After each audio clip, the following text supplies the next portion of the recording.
all the time. You're fighting the Western media. If you've been listening to the BBC World Service, top stories always about this election and always given from the point of view of Robert Kyagulanyi.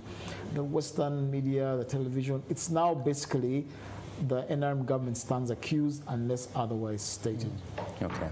Nicholas, the US pulling out of, I know you have your own views. It's a slow creeping thing. So I think this next 70 term would be the nearest to what the 80 to 85 Obote II period was, where yes, you are declared the winner, but if fight 5 Obote II period was, where yes, you are declared the winner, but if fighting fires all the time, you're fighting the Western media. If you've been listening to the BBC World Service, top stories always about this election and always given from the point of view all the time. You're fighting the Western media. If you've been listening to the BBC World Service, top stories always about this election and always given from the point of view of Robert Kyagulanyi.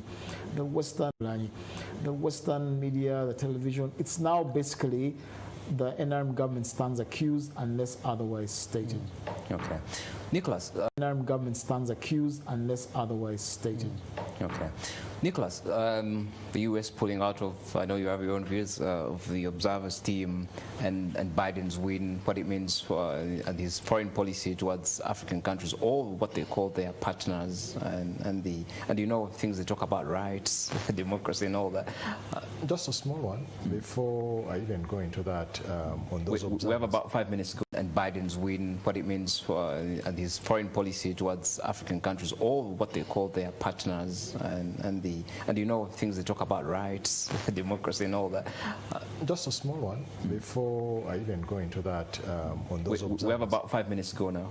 On those observers, yesterday I was just in town and I went to Cafe Java's, one of the popular top-end restaurants, and I saw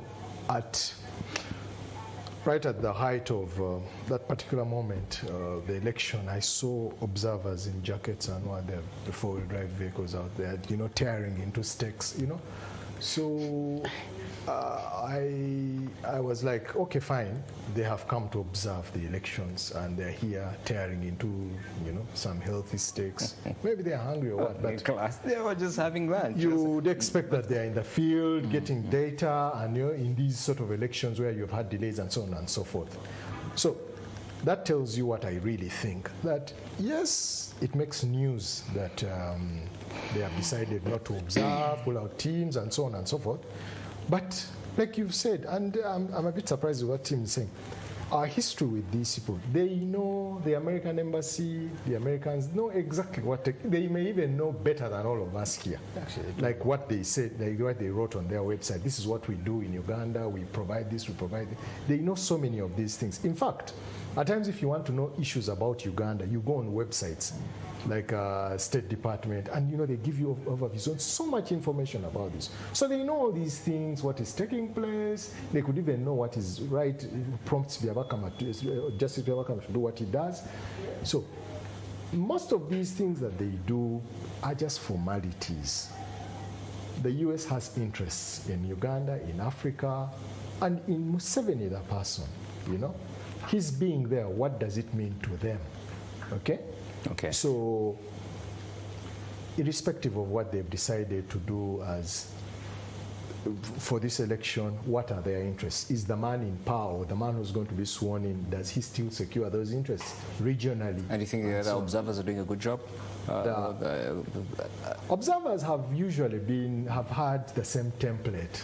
This was not good, but overall... Let's wait for the report. Maybe this time it could be different.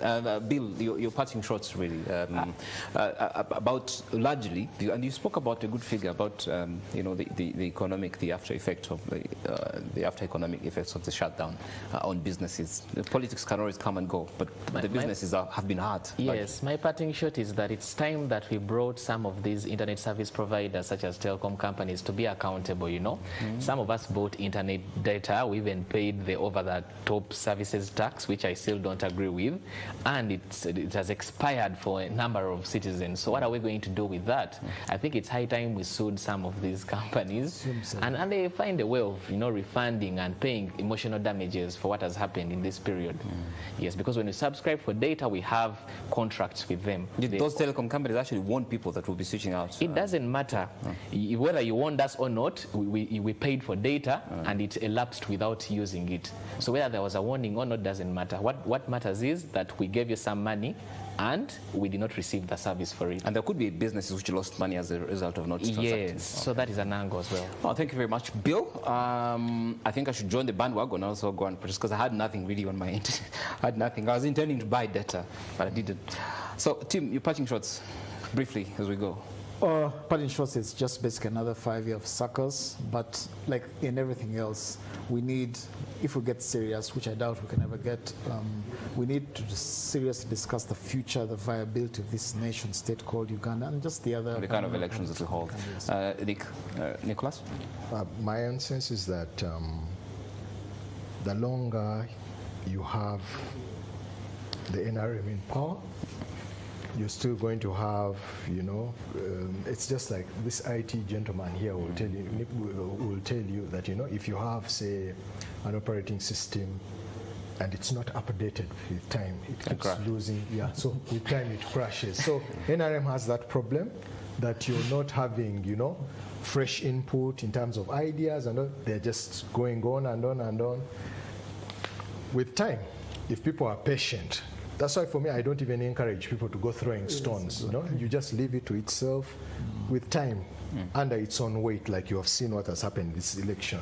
Thank you very much, It Nicholas. will be very heavy for it. Zay says you people have bad manners. You want to believe in foreigners. Who says that? I'm joking. It's foreigners who brought him to power.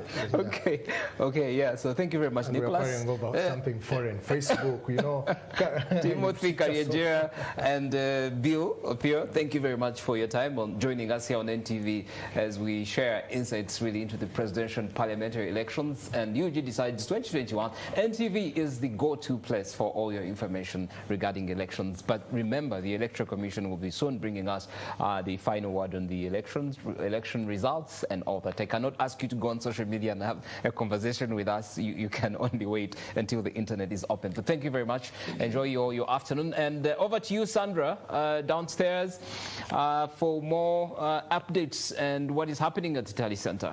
Well, thank you so much, Malcolm, and also thank you to all our guests on the panel discussion today, dissecting most of the issues that have stood out during the electoral process. I know while you were discussing, majority of the people must have really wanted to send in their thoughts, but you already know how we're carrying out this election, the old traditional ways, having no internet at all.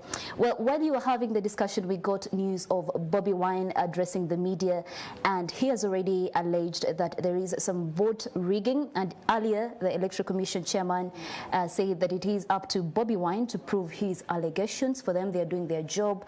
But if any of the presidential candidates have an issue, then they can definitely bring it forward and prove these allegations. As we speak, President Yoweri Museveni will also be addressing the media at about 8 p.m. So do not miss getting the thoughts of one of the presidential candidates later at 8 p.m. We'll be addressing the media and we'll definitely bring it live here. Well, just like the panelists talked about it, that is the internet being cut off. It has affected different aspects of society as we speak. The entire process, we cannot send pictures here and there, but we've been able to do our best as NTV to ensure that you get a 360 coverage of the 2021 general election, which is the 6th time Ugandans are getting to the polls to elect their president. You do remember we've done this 6 times, and for all the times we've done that, it has been Yoweri Kaguta Museveni. This time we do have some young blood, and that is Robert Kyagulanyi, that recently launched his NUP party last year in July. Well, some of the provisional results that we are having at the moment, we know that Joyce Bagala has won the incumbent, Judith Nabakoba. Those are some of the results coming through. The residing officer on ground, when it gets to the parliamentary results, they can announce them, and that is some of the stories that are coming forward, that Joyce Bagala has taken over the incumbent, Judith Nabakoba. And Joyce Bagala is from the subscribes to the NUP.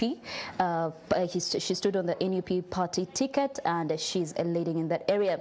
Looking at Bukonzo West, I do want to specifically talk about this. Some of the results that we have currently have not yet been confirmed by the EC, but the residing officers tell us that these are the people in the lead. In Bukonzo West, what we see and have is that Atkins Katushabe, who stood on the FDC ticket, is leading with 36,386, and is followed by Dr. Crispas Chionga, who is an NRM candidate and is currently standing at 28,520. Fatuma Kasim, an NUP candidate, is looking at 993. Now, what we should mention about Bukonzo West is that we notice, if you remember in 2016, this was a very strong hold of the FDC party. But as we speak, even though Atkins Katushabe is in the lead, the NRM party is getting a strong hold in this particular area, with Dr. Crispas Chionga, an NRM candidate, coming second with 28,520. Last year, we had people like Winnie Kiza that later defected to the Ant Party.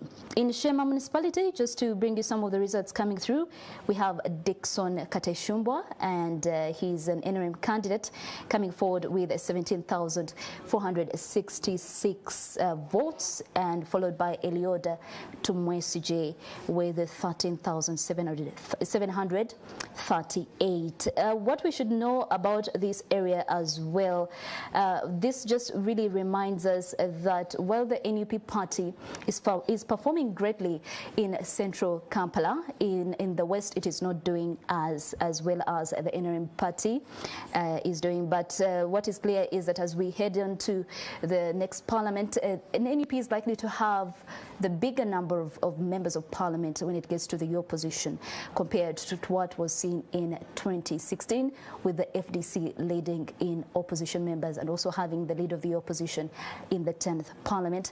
Well, the trajectory simply shows at the moment that NUP is in the lead when it gets to the opposition, be it in the presidential candidates and also in some of the areas that we're seeing it lead in members of parliament.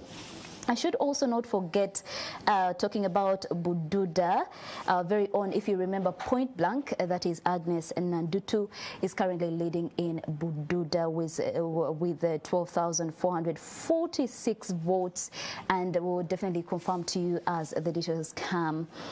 I think at this very moment it's important for me to get the thoughts of Godfrey Nsingwide. If we are able to get him, and he's in Masindi, to just get us up to speed on everything that is happening, but also in a few minutes at exactly 2, we hope the Electoral Commission will be coming forward with the 4th electoral provisional results of the presidential candidates.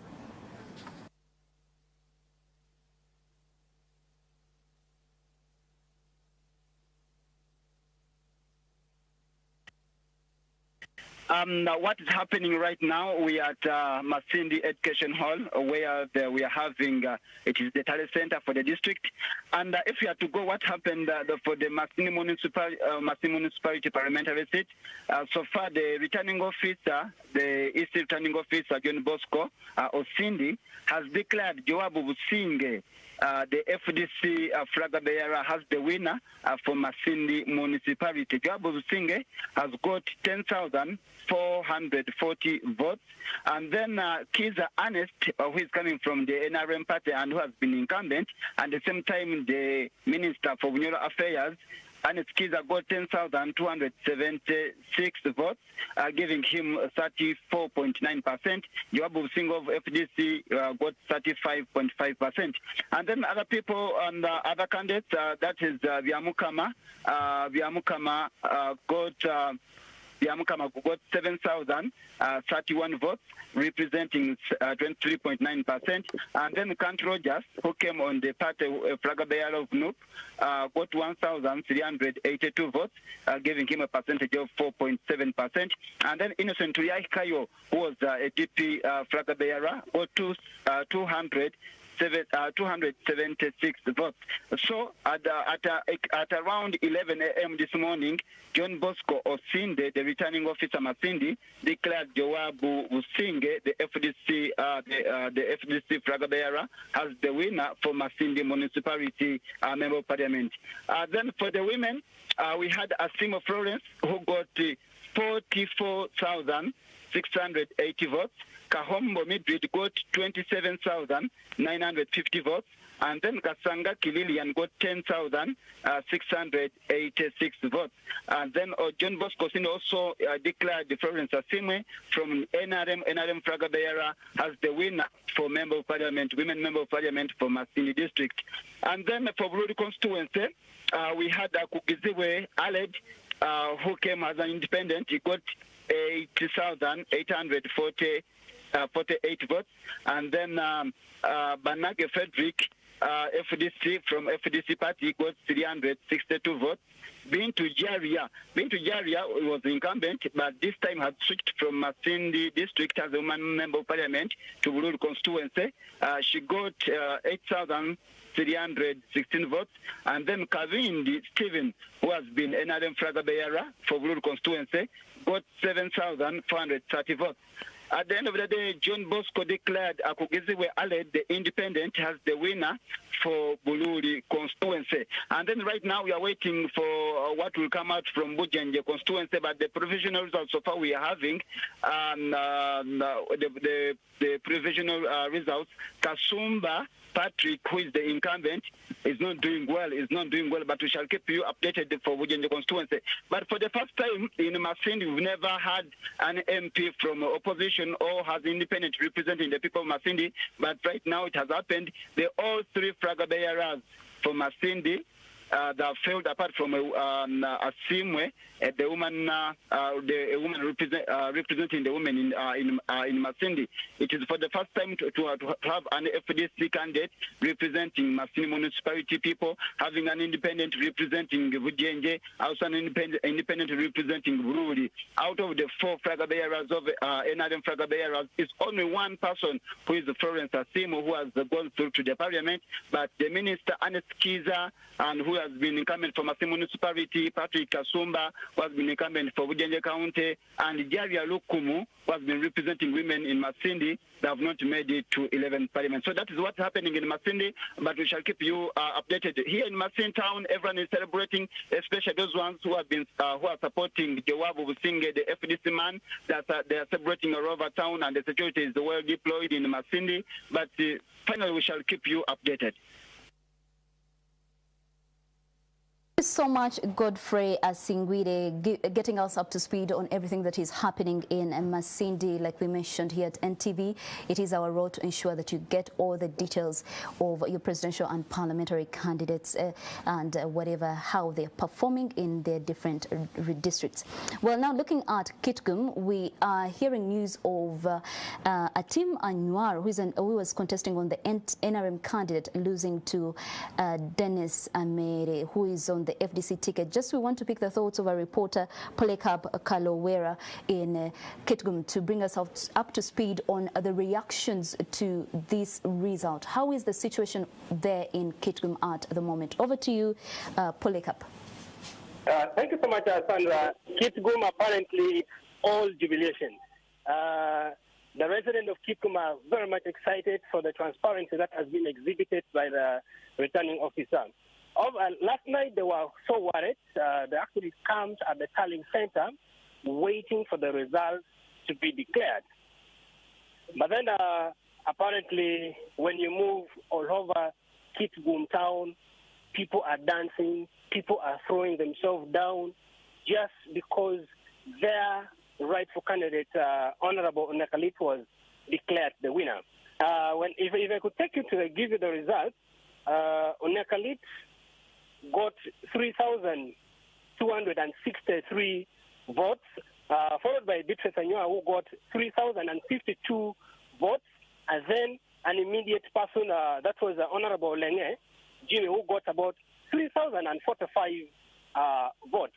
Now, a quick reaction that I got from the locals here that Beatrice Anyoa did not understand exactly what the electorate wants.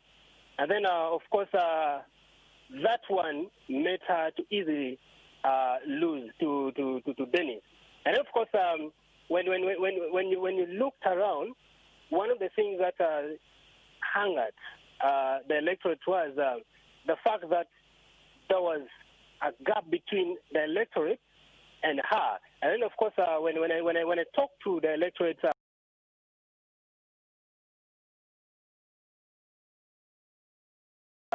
they were, of course, when I talked to the electorate, they were posing questions of intimidations that every time when you're trying to approach the office of Beatrice Anyoa, you get. You normally do not get the warm welcome that they used to get when she was in the opposition. So somehow that translated to the vote that she gathered in this particular polling day. Gotten a chance to speak to Anyoa at the moment in regards to the results. What's her reaction at the moment, if she has, if you've managed to speak to her anyway? I've been trying to reach out to her, but all unknown contact is off. I've tried to reach to her personal assistant. I cannot apparently get hold of her. However, I am in town to trail where she is and, of course, get her side of the story. And of course, our reactions, whether she's going to challenge the result, is she contented with it, or she is okay with it? What's her next move? Of course, before the closure of business today, I'll be in positions to get hold of her, and of course, I'll get a reaction. But also, before you go, what about the reactions of the two different parties, those that support Dennis and also those that support a team? What is the general situation in Kitgum at the moment? Now, apparently, the supporters of Anyoa, it's like the returning officer took long to declare the result. And of course, they have a reason to be suspicious that all right, Polycarp, we'll be getting back to you as we speak. Pictures on the screen are showing us the Electoral Commission is getting ready to bring us up to speed with the latest of the results of the presidential and the parliamentary results. Well, there you have it on the screen. Do take it away. Sorry, come again?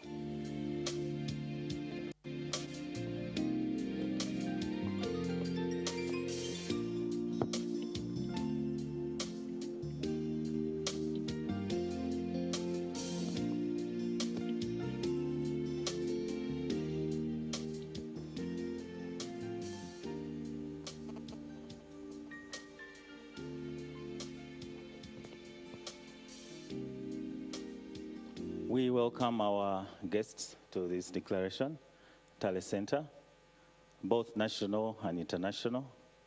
And the Commission is pleased to have you this afternoon with us. And it's going to officially welcome you and then proceed with the reading of the provisional results this afternoon. And thank you very much and welcome to the Tally Center. Lord Chair, you are welcome to address us.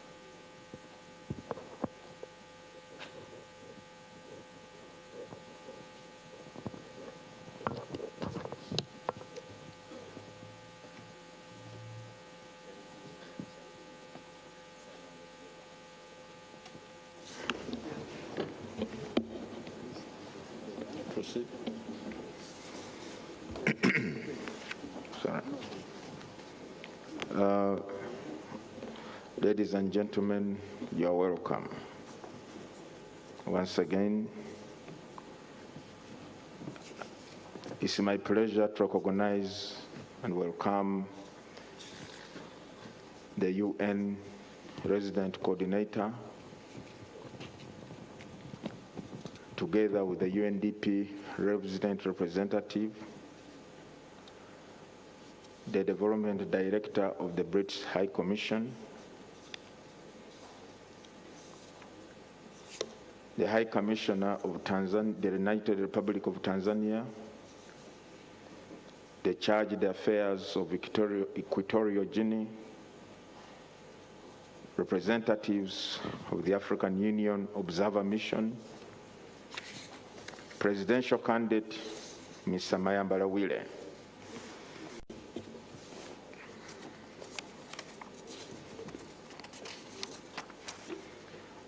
Ladies and gentlemen, this is the fourth presentation of the provisional results of the presidential elections 2021. Registered voters, 18,103,603. Total number of polling stations, 34,684. Total number of polling stations received, 11,909, representing 34.34% of the total polling stations. Statistics per candidate so far. Amriat Oboy Patrick, 11,310 votes, which amounts to 3.46% of the valid votes cast for all the candidates. Kavuleta Kiza Joseph, 19,858, which is 0.58% of valid votes cast. Kalembe Nancy Linda, 16,915, which is 0.50%. Katumba John, 12,458, which is 0.36%. Kyagulanyi Sentam Robert, 941,068 votes, which is 27.56%. Mao Nobat, 25,518 votes, which is 0.75%. Mayambala Wile, 6,929, which is 0.20%. Mugisha Muntu Greg, 23,495, which is 0.69%. Mwesije Fred, 10,400, which is 0.30%. Tumukunde Henry Kakurugu, 20,290, which is 0.59%. Yoweri Museveni Tibuhaburwa Kaguta, 2,219,418, which is 65%. Valid votes, 3,414,659. Invalid votes, 143,151, which represents 4.02% of total votes cast. Total votes, 3,557,810, which is 19.65% of registered voters. Spoiled votes, 8,889. Once again, these are cumulative figures. I thank you, ladies and gentlemen, for listening to me. Now, in the last session, we were asked why we could not read the results district by district. Well, a presidential election has only one constituency, and that is the entire country. However, if you want the results per districts, I think they can be displayed on that screen, or we shall give them at the final tally. Once again, I thank you for listening to me. Our next session will be at 5 p.m. today.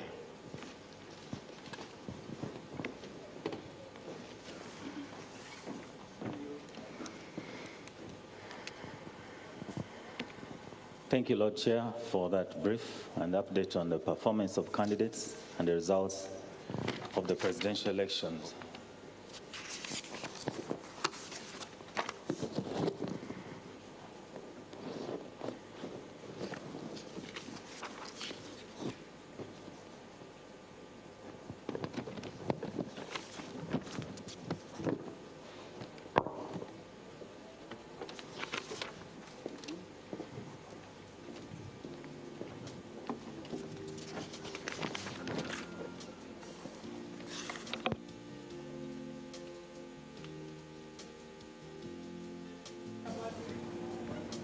NTV webale kwekuumirako obadde owulira ebigambo byakulira ku kyoka ebyokulonda Simon Byabakama nga asoma ebivudde ebyakava mu bitundu ebyenjawulo nga guno gwe mulundi ogwokuna gwabadde atuwa era bangi ababadde muwuliza muwulidde naye mbadde njagala nkumenyeremenyeremu mu lulimi olwaffe Oluganda omanye nga bwe byakatambula era ategeezeza nti ku ssaawa 11 zennyini agenda kubanga ate ayongera otuwa ebirala ebivudde mu bitundu ebyenjawulo. Nyongera okujjukiza nti bino byakusomera si byankomeredde, ebyenkomeredde ajja kubanga abirangirira nga amaze okubanga aweereza, wabula agenda maaso n'okubanga atuwa ebyenjawulo ebiva mu bitundu gye basindise. Kantandike ne Amuriat okulangira kuno okuva okukolebwa kati. Kantandike ne Amuriat afunye oba obululu kati obwakajja wakatuuka ku Tali Center wano e Kyambogo buli obululu emitwalo 11,830 nga bwogenda mu percentage buno bwe butundutundu oba ebitundu 3.46. Ate Kabreta yakafuna obululu omutwalo 19,858 nga bwogenda mu percentage buno kiri buli obutundutundu 5.8. Nansi nga mukyala yekka ali mu lwokaano luno obululu bwe yakafunawo okuva we batandikidde okusindika ebyakava mu byokulonda buli obululu omutwalo 16,915 obutundutundu 5. Katumba John Katumba yakafuna obululu omutwalo 12,458 nga buno bwe butundutundu 36. Kyagulanyi Sentamu yakafuna obululu emitwalo 9,168 nga bino bye bitundu 27 n'obutundutundu 5. Muna DP Norbert Mao yakafuna obululu emitwalo 2,518 nga buno bwe butundutundu 7.5. Bwengamba obutundutundu mategeeza 0 point. Kyekitegeeza obutundutundu. Kakati yakafuna obutundutundu 7.5. Mayambala naye ali mu lwokaano yakafuna obululu 6,929 nga buno bwe butundutundu 2. Mugisha Muntu yakafuna obululu emitwalo 2,134,905 nga buno bwe butundutundu 69. Mwesije yakafuna obululu omutwalo 1,400 nga buno bwe butundutundu 3. Ate Tumukunde obululu emitwalo 2 nga buno emitwalo 2,229 nga buno bwe butundutundu 5.7. Nasembye Dalwansi ye Yoweri Kaguta Museveni nga yakafuna obululu obukadde 2 oba miliyoni 2 mu emitwalo 21,418 nga bino bye bitundu 65. Kakati obululu obwakajja omugatte ogwawamu buli obululu obukadde 3 oba miliyoni 3 mu emitwalo 4 mu 1,416 mu 89 ate obululu obwononese abantu abamu bayagadde okulaga omukwano oguyitiridde eri abantu baabwe ne batiikinga ate awalala ne bateekawo sita wonna akakyoka ebyokulonda kabadde kalaga nti akakalulu kononese ate abalala wonna batiikinze butiikinzi ndowooza bagenze nga bakoowu ate abalala tebagoberedde bintu ebadde balina kuba nga bagoberera kakati obululu ne bufa emitwalo nsonyimuko emitwalo 14,13 mu 150 mukamu obululu buno nobubeera bungi obululu emitwalo 14,13 mu 150 mukamu bwe bululu obwafudde senga oba obugasse nga butotte mu percentage ebitundu 4 n'obutundutundu 0.2 noti 2 bwe bululu obwafudde omugatte guli omugatte wano mbadde nkugambye n'olwekyo sigenda kubanga nguddamu ogw'obululu obulungi obululu omugatte gw'obululu bwonna bwonna ng'ogasse obufuna obulamu gwa bululu obukadde 3 mu emitwalo 5 mu 7 mu 10 nga buno bye bitundu 19 ebyakaba 19 n'obutundutundu 65 ate obwafudde nabwo bwebwo tubwogeddeko twaga tweyongereyoko n'ebiva mu bitundu ebyenjawulo kakati abantu amaaso ewaawo bangi bagatunuuliza omukulembeze w'eggwanga naye nga ne ba MP oba bakiise mu bitundu ebyenjawulo abantu bangi ababeegesa amaaso era abantu bangi abali ku disitulikiti oba ebifo akakyoka ebyokulonda mu zi disitulikiti bekateekawo okubanga wewagatira obululu obwaba abeesimbyewo ku disitulikiti oba mu ba MP omuli abakyala n'abo abakiikira zi constituency kakati twagala tugende tulabeko mu bitundu ebyenjawulo nga bwe biyimiridde tugenda kutandikira Hoima nga Hoima eno mu kibuga Hoima bingi bimaze okubanga bimanyikanga mu Hoima City ku kifo ky'omubaka omukyala tulina Asinansi Nyakato wa FDC nga alina obululu emitwalo 1,137 ate nga Violet Kiberu wa NRM kyali mu kyakubiri n'obululu omutwalo 1,256 ate Plan Bernadette nga yazze ku bwa Namunigina alina obululu 4,820 mu kamu ate ye Bridget Kiza owa NUP alina obululu 1,246 tweyongereyo era nga tukyali mu Hoima tuyina Dr. Hoima West City Division kuba Hoima ine ebitundu bingi kati Hoima West City Division awangudde bano bamaze dda okulangirira omuwanguzi mu kitundu ekyo ye Dr. Joseph Ruyonga n'obululu 669 Ismail Kasule mu kyokubiri n'obululu 616 ate Ronald Tumusiime yazze ku bwa Namunigina obululu 5,075 ate nga Shem Byakagaba Independent obululu 1,680 mukamu ne Geoffrey Beraheru obululu 426 nga naye yazze kubwa Namunigina eyo bwe tuvaayo ne tweyongerayo nga tukyali mu kitundu kino eky'Hoima twagala kutwalako mu Hoima East City Division Dr. Patrick Mwesigwa Isingoma Obama owa independent ono yazze ku bwa Namunigina obululu 997 Jomad Asimu wa NRM obululu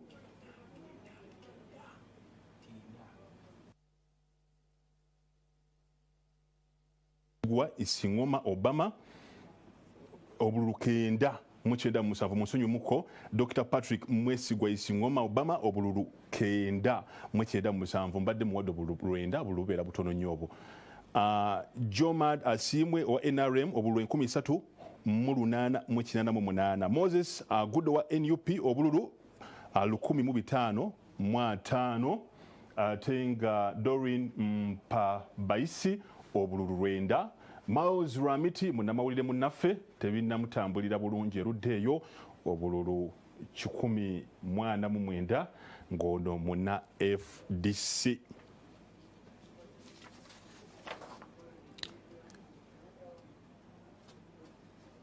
kakati twagala eyo tuveeyo Hoima tugenda kuvaayo tugende tulabe ebiri mukono ewali Joyce Diana Nakato naye nga ndoza tunamutuukako kasooka tulabe ebiri Kasese tugende Kasese tujja kudda tulabe Joyce atubuulire ebiri mu bitundu ebye Hoima Kasese eno mu bululu obwa kabalibwa mu Bukonzo West muna FDC Atkins Katusabe wa FDC yakafuna obululu emitwalo 3,386 Dr. Crispus Chiyonga ono wa NRM yakafuna obululu emitwalo giri 2,852 ate Fatuma Kasim nga ono wa NUP obululu buli 993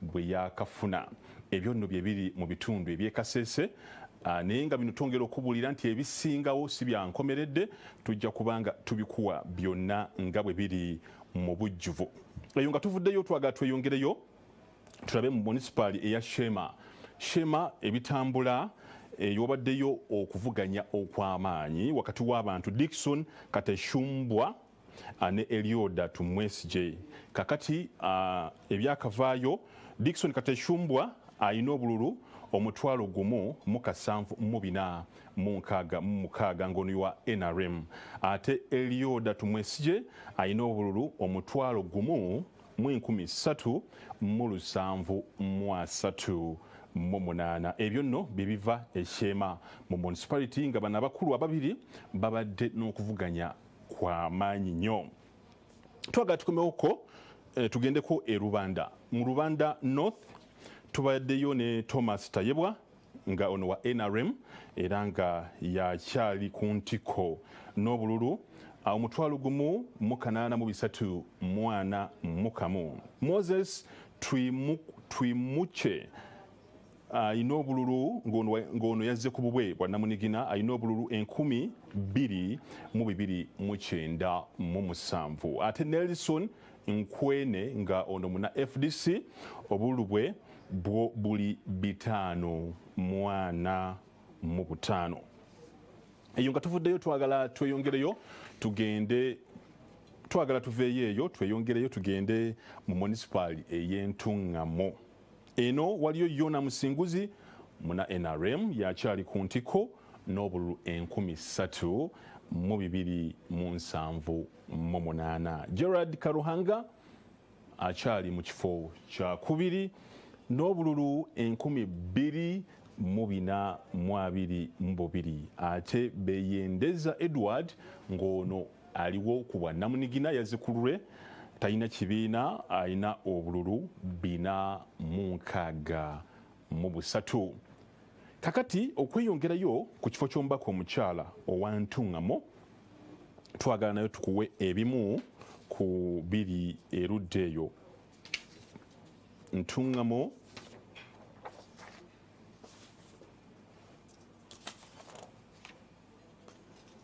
eby'Entungamo tugenda kubanga tubikuwa mu maasoko awo Entungamo ekifo kino kiriko babano kuliko Jovelyn Kamateneti obululu buli emitwalo 21 mu 6,178 ono muna NRM Deborah Namara obululu muna FDC buli 525 ate Sayun Kranma obululu 407 nga ono wa kibiina ki ANT ebyakavaayo mu Bukoto Central tukuteko mu Bukoto Central waliwo Richard Sebamala buli obululu omutwalo gumu mu 503 nga ono yazze bwa Namunigina ate nga Edward Kiwanuka Sekandi akyali mu kifo kya kubiri nga ayina obululu 5,865 kino no kiraga nti Vice President oba alaga nti amuli maaso abadde ayagala mugatta eyo nga tuvuddeyo ne tweyongerayo ebirangiriddwa mu Kimanya Kabonera era nga wano biri mu Masaka City. Abedi Bwanika ono wa NUP, ekibiina ki NUP, obululu buli omutwalo gumu mu 15,341.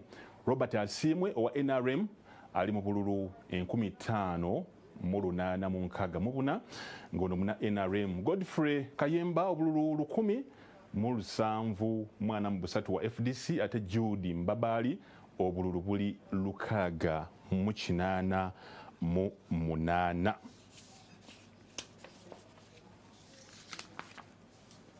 Ebirangiriddwa mu nnyendo mu Mukungwe nakyo tukyali mu Masaka City. Mathias Mpuga alabika nga akyali mu kifo kisooka era nga n'omuwendo gwe gukyali waggulu ddala. Alina obululu 26,810 wa NUP. Sarah Chimba obululu 1,138 wa NRM. Ate mu Kasambidde ali mu kyakusatu n'obululu 3,513 ono wa DP. Daniel Kajiri aina obululu 125 ono wa kibiina ki ANT. Tukyagenda maaso n'okutuusaako ebiri mu bitundu ebyenjawulo nga ebirangiriddwa mu Ruhinda North. Kitegeeza eno bamaze okufuna omuwanguzi. Thomas Tayebwa obululu 1,831 ono wa NRM. Ate Moses Twimuche obululu 2,297 wa Independent. Nelson Nkwene obululu 545 nga ono muna FDC. Newankubadde nga bangi tulindirira okumanya ebigenda maaso ku ntebe ya waggulu ddala mu president, naye nga mu bitundu ebirala bingi abantu bangi ate beesunze baagala nnyo okumanya engeri ababaka baabwe gye bakozeemu, omuli ababaka abakyala abakiikira disitulikiti n'ababaka abakiikira constituency ez'enjawulo mu bitundu ebitali bimu. Tulina basasi baffe mu bitundu ebyenjawulo betwagala okwogerako ko nabo, naye kansooke nkutwale abakyala ebya mu kiseera kino be bano. Dennis Sekabira katika mu North wa NUP. Nathan Chirumira katika mu South wa NUP. Kati tukubulira abantu abakyali ku ntiko kati. Robert Sekitoleko bamunanika county ne wa NUP. Brenda Nabukenya ono owabakyala Eruwero naye wa kibiina ki NUP. Kadde kano tukubulira abantu kati abakyali waggulu newankubadde nga okubala obululu bukyagenda maaso, naye twagala okubulira abantu mu bitundu byabwe nga bannaabwe bakyabali maaso, nga abala bali mu kyakubiri ate abala bali mu kyakusatu, bano bali mu kisooka. Abakyali bya mu kiseera kino era nga twongera okuwa Lutamaguzi Paul ow'e Nakaseke South muna DP naye erudde ye Nakaseke banne bali mu kyakubiri mu kiseera kino. Alan Mayanja Sebunya ow'e Nakaseke Central wa NUP akyali mu kisooka, abalala bali mu kyakubiri, kyakusatu, kyakuna, kyakutaano n'omukaaga n'ebifo ebyeyongerayo. Sarah Najuma ow'abakyala e Nakaseke wa kibiina ki NRM yakyali mu kifo ekisooka eruddeeyo. Bino bye tukuwa ebimu ebo bisinga si byankomeredde kubanga okugatta obululu kukyagenda mu maaso. Weewaawo mu bitundu ebimu okugatta obululu kwawedde dda ku zi disitulikiti era nga n'okulangirira oba oliawo abantu abasinze balinda kulangirira. Solomon Kaweesa ali ku ssimu, twagala twogereko ko naye ali mu bitundu eby'e Masaka atubuulire ebigenda mu maaso eruddeeyo. Solomon Kaweesa ompulira tuli ffenna?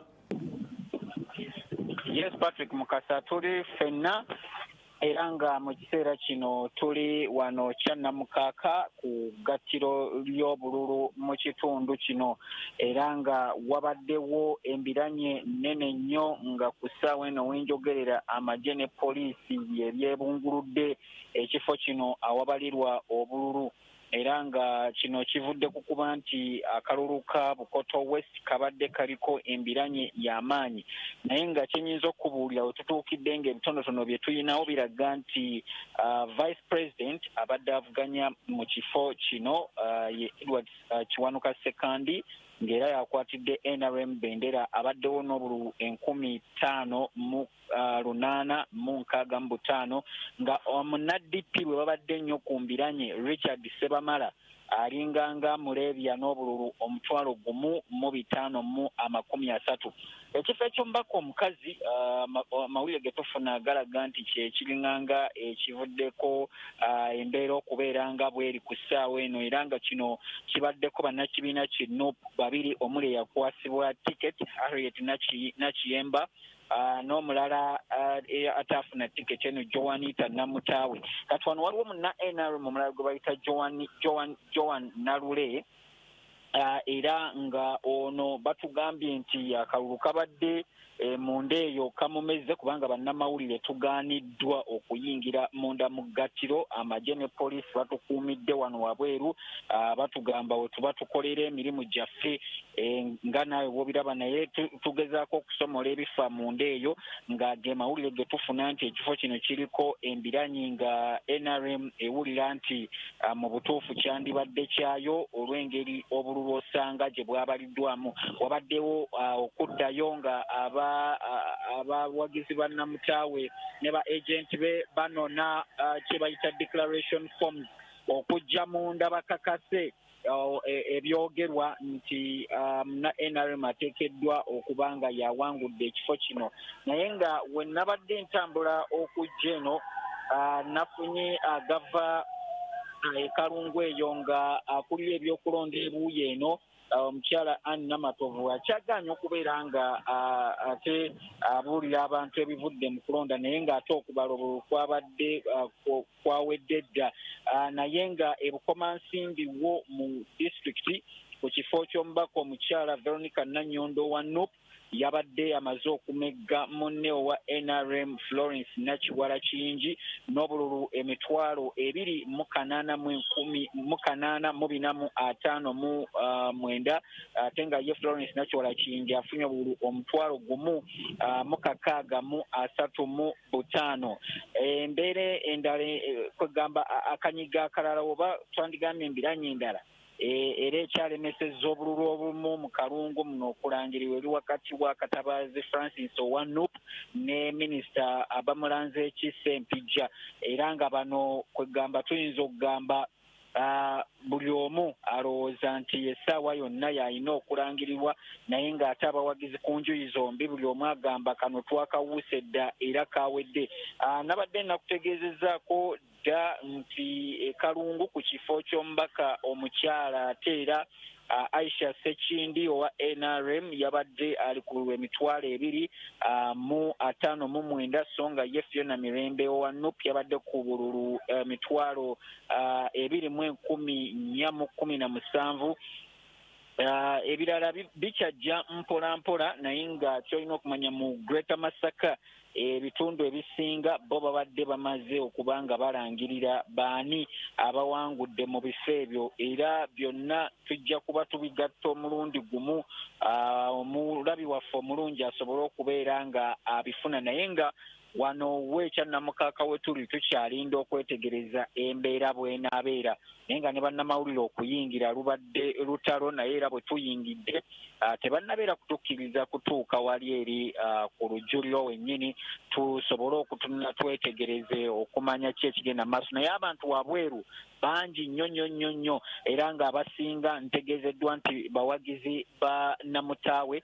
Namutaawe no namukunnyonnyoddeko nti ye yali asabye tiketi ya NUP wabula n'atasobola kugifuna naye ng'abawagizi be bangi bali wabweru naye nga n'amagye bwe geetala waneeno tegabaganya kusembera wali wankaaki w'ekifo we bagattira naye nga tujja kuba twongera okubuulira byonna ebigenda mu maaso wano naye nga kyendabyeko emabegako eddakiika ntono nnyo kulira ekibiina ki NUP mu bendobendo lino erya Masaka omukulu Masaya Simpuugo olumaze okulangirirwa eri Masaka mu city n'atambula bukolokolo n'ajja wano okulaba ate ogubadde kubanga bw'oyogera ku Joanita ne Harriet Nakiyemba bonna alaba nga baana ba mu nju ku bombi aba alina okubalwanirira era nga kye kimuleese okukakasa nti omu ku bo aba abantu baabwe abanno ayiseemu ateekeddwa okuba nga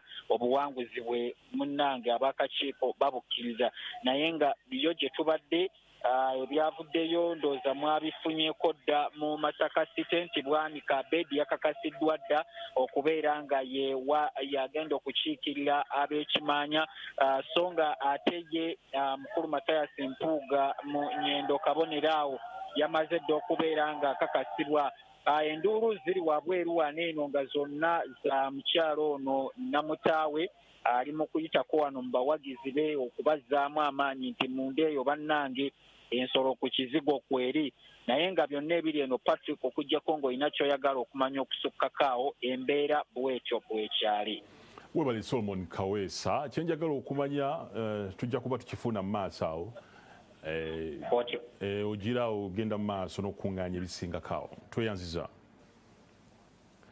Kale yabadde Solomon Kaweesa ali mu bendobendo ba mu kitundu eky'e Masaka nga atwaliramu ebitundu bingi oba ne districts nnyingi nga akutegeezezza nti Bukomansimbi atandikise ne wa sekandi eyo nti sekandi tebimugendera bulungi n'akubulira ne minisita Nakiwala Kiyinja Bukomansimbi nti wa NUP abadde akyamutwala atuwalidde ku Bwanika Abedi w'ekimanya nti oyo kakati yatandise dda yatumizza dda n'embuzi bagibaage ne Mathias Mpuuga mu Nyendo naye era yatumizza dda Seddume bagibaage nti obuwanguzi babufunye dda okulangirira erudda eyo kwawedde.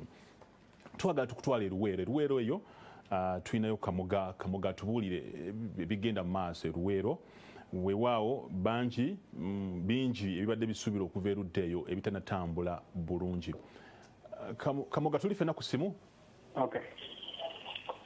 Kamoga ompulira tubuulire bigenda mu maaso Luweero. Patrick Mukasa nkuwulira kubuuzaako nnyo n'abatulaba tukyali wano ku district headquarters Luweero ku Tally Center we bakyagenda maaso n'okugattira obululu oba abakulembeze abavuganya ku bifo eby'enjawulo. Ssaawa zino ziri 8:40 naye avunaanyizibwa ku by'okulonda mu district yene akyagamba nti akyagenda maaso n'okuba nga akuŋŋaanya. Mu kiseera kino ndi n'omu ku bantu abasuubira nti nno bawangudde akalulu kano abatuuse okwemulugunya kwabwe era asituse n'abamu ku bakandideeti abalala Brenda Nabukenya okugenda okwemulugunya nga balaba nti obudde obutwaliddwa buwanvu nnyo nga avunaanyizibwa ku nsonga y'ebyokulonda mu kitundu kino aluddewo okulangira. Kansobole okwogerako naye atubulire. Honorable Brenda, osuubirwa okuba nti nogwa mu buwanguzi olwaliro nkulabye nga ogenda osituka ogenda ku Tally desk kiki kiwemulugunyako? Ekisooka returning office omulimu gwagumanyi bateekeddwa okukola olunaku lwaleero kubanga yazaateeka okulonda mu Luweero. Naye kitwewuunyisa nti kuva ajja ekiro tuli wano talina kyeyamaliriza. Wasoma bino wabivaako bwagenda n'asoma biri tewali conclusion mu mirimu gy'akoze. Ate akoowa mangu olugira n'afuluma n'agenda ku simu every after an hour akola break n'avaawo.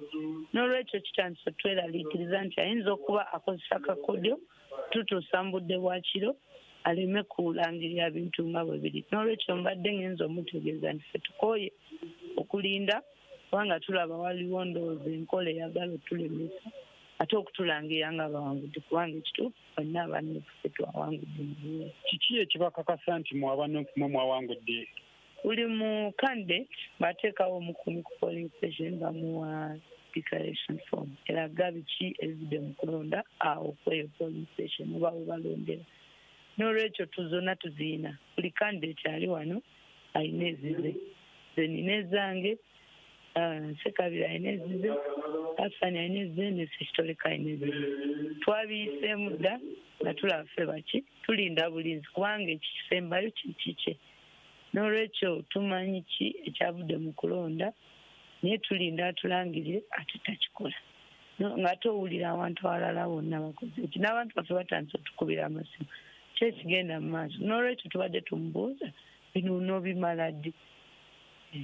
Weewaawo Mukasa oyo ye Brenda Nabukenya omu ku bavuganya ku kifo ky'omubaka omukyala asuubirwa okuba nti no yawangudde akalulu kano okutwalako mu disitulikiti y'e Nakaseke byavudde mu kulonda bimaze okulangirirwa era nga ku Nakaseke South MP seat Lutamaguzi Semakula awangudde n'obululu emitwalo 289 ate closest rival oba bwe babadde nnyo ku miranye Charles Nsereko Kauma afunye obululu 9,836.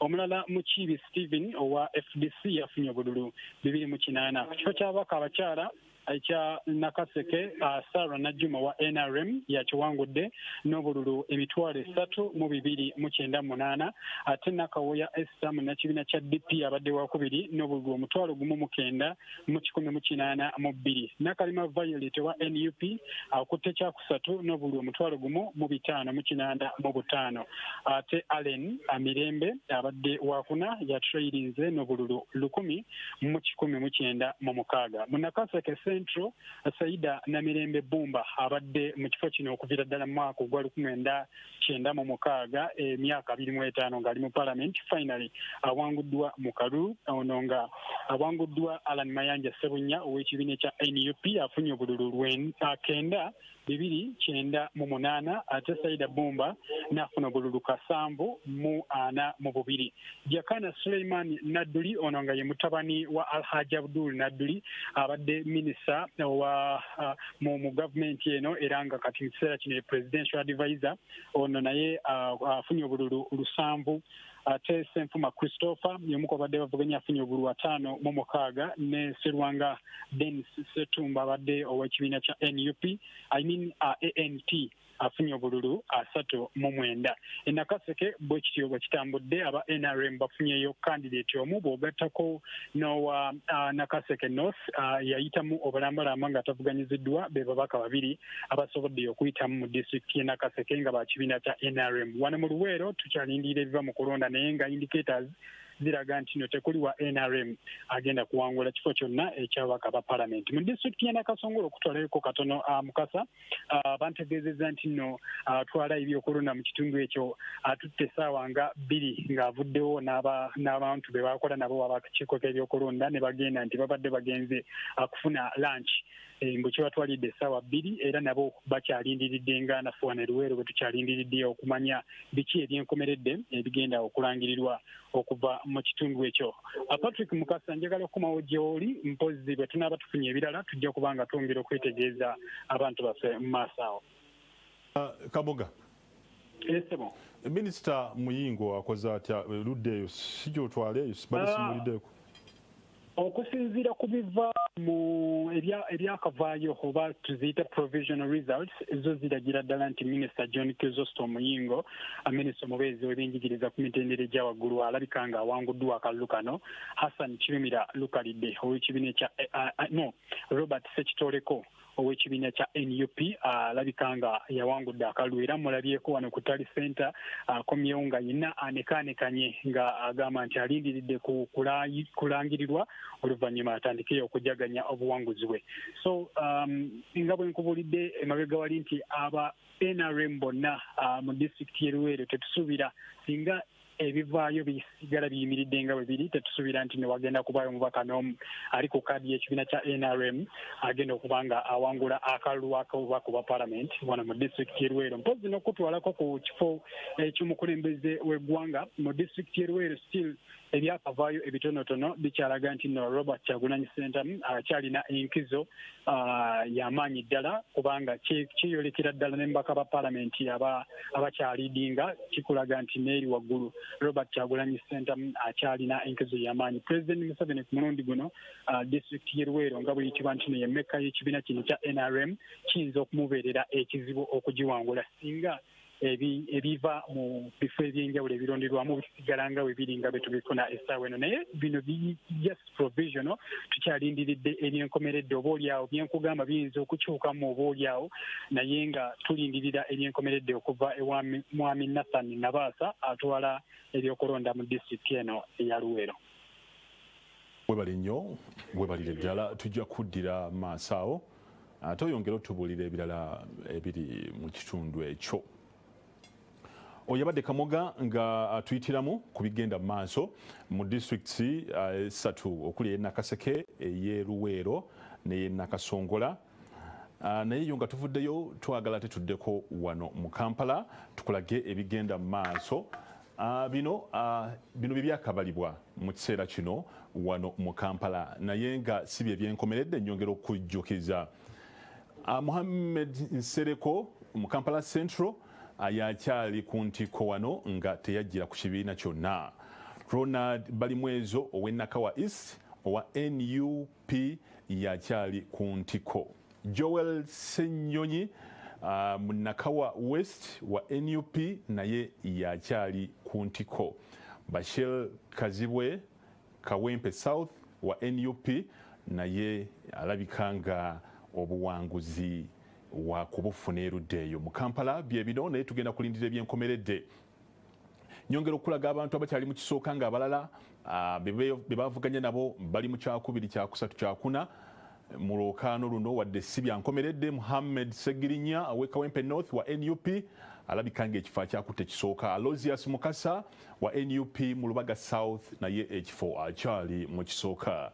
Derek Nyeko Makindye East wa NUP naye ekifo akyali mu kisooka. Ne Alan Sewanyana ng'ono yabaddeyo mu Makindye West alaga nti ekifo kino agenda kukiddamu nga naye ali ku kibiina kya NUP. Kakati eyo nga tuvuddeyo tugenda wano okulaba owabakyala wano mu Kampala muna NUP Shamim Malende alabika okubanga ekifo kino ekisooka wa kukifuna kuba akyali mu kisooka abalala bamuli mabega. Abbe Kakawalya mu Lubaga North wa NUP naye ekifo akyali mu kisooka. Tongera okujjukiza nti okulangirwa okwenkomeredde kujja kukolebwa naye nga agafuluma oba agavaayo galaga nti abantu bano be bakyali mu bifo ebisooka. Newankubadde nga abantu bangi tulindirira era twagala nnyo okumanya ebigenda mu maaso ekyambogo ewali National Tally Center oba ewagenda mu maaso n'okubalirwa n'okukuŋŋaanya n'okubalirwa obululu bwonna. Naye abantu bangi weewaawo balindirira bagala nnyo okumanya ababaka baabwe engeri gye bakolamu. N'olwekyo tukyagenda maaso n'okuwa ababaka engeri gye bakolamu. Bino bye byenkomeredde ebirangiriddwa mu Hoima West City Division. Kino kitegeeza nti abantu bano already batandise dda okuba nga bajagganya.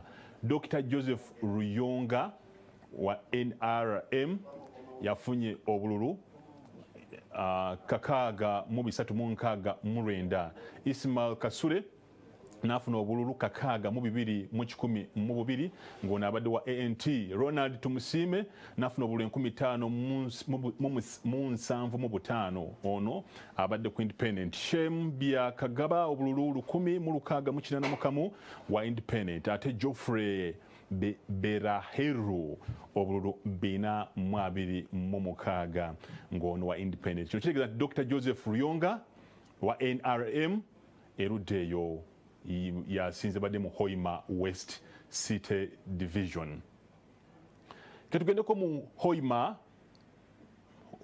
East tulabe ekiriyo.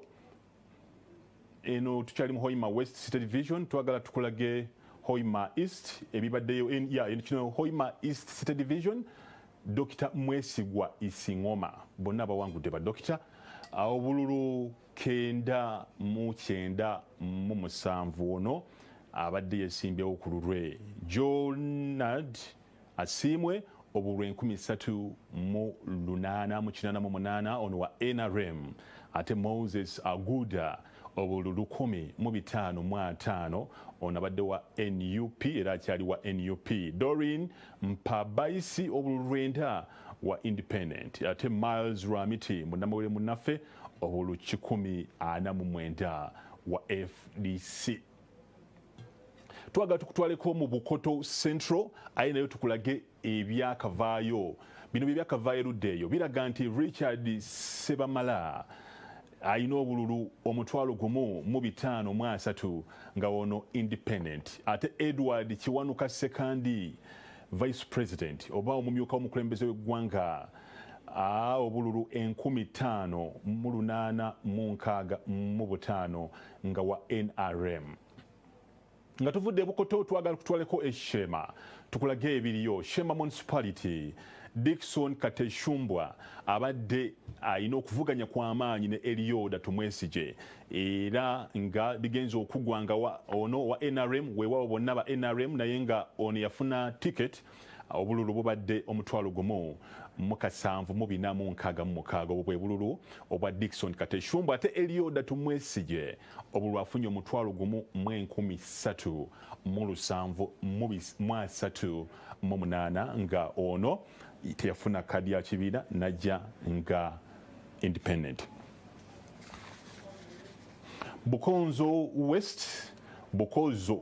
West Atkins Katusabe wa FDC obululu emitwalo 386 ate Dr. Crispus Chiyonga obululu emitwalo 2,885 muna NRM. Fatuma Kasim obululu 993 nga ono wa NUP.